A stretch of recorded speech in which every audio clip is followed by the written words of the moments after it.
నమస్తే ఎవ్రీవన్. ఈరోజు మన టాపిక్ దేవరా రివ్యూ.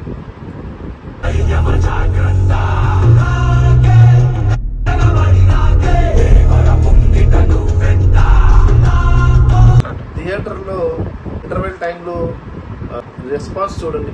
అందరూ చెప్పండి ఒకసారి.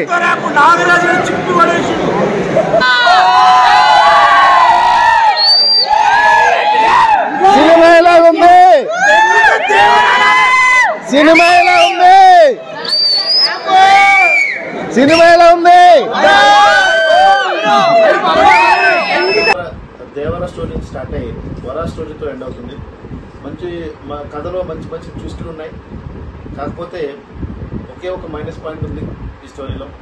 అదేంటంటే ఆల్రెడీ హీరో గారు అండ్ డైరెక్టర్ వీళ్ళంతా ఇంటర్వ్యూస్లో లాస్ట్ 30 minutes గురించి, లాస్ట్ 20 minutes గురించి, గూస్ బంప్స్ వచ్చే మూమెంట్స్ గురించి ఆల్రెడీ గూస్ బంప్స్ వస్తాయని చెప్పి అందరికి చెప్పడం జరిగింది.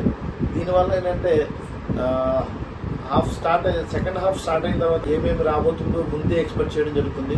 సో ప్రేక్షకులు ఆ ఫీల్ని, గూస్ బంప్స్ మూమెంట్ అన్నటువంటి ఫీల్ని కొంచెం ఎంజాయ్ చేయడం తక్కువనే చెప్పొచ్చు.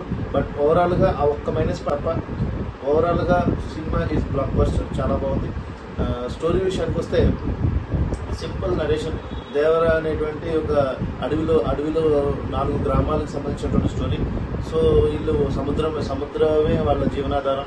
వాళ్ళకి తెలియకుండానే ఒక క్రైమ్లో ఇన్వాల్వ్ అయినటువంటి వాళ్ళ గ్రూప్ని కాపాడేటువంటి హీరోయిజాన్ని చూపిస్తూ దేవరా తన ఉనికిని చాటుకుంటాడు. అలాగే తన తర్వాత వర, తన కొడుకైనటువంటి వర దాన్ని కంటిన్యూ చేస్తూ దేవరా భయాన్ని కంటిన్యూ చేయాలనేటువంటి కాన్సెప్ట్తో తను ఈ మూవీని తెరకెక్కించడం జరిగింది. సో ఓవరాల్ సినిమా అయితే చాలా బాగుంది. హీరోయిన్కి పర్ఫార్మెన్స్ చేయదగినటువంటి క్యారెక్టర్ లేదు. అలాగే డైరెక్టర్ విషయానికి వస్తే ఆచార్య మూవీతోని డిజాస్టర్ అందుకున్నటువంటి మన కొరటాల శివ గారికి ఇది కంబ్యాక్ మూవీగా చెప్పొచ్చు.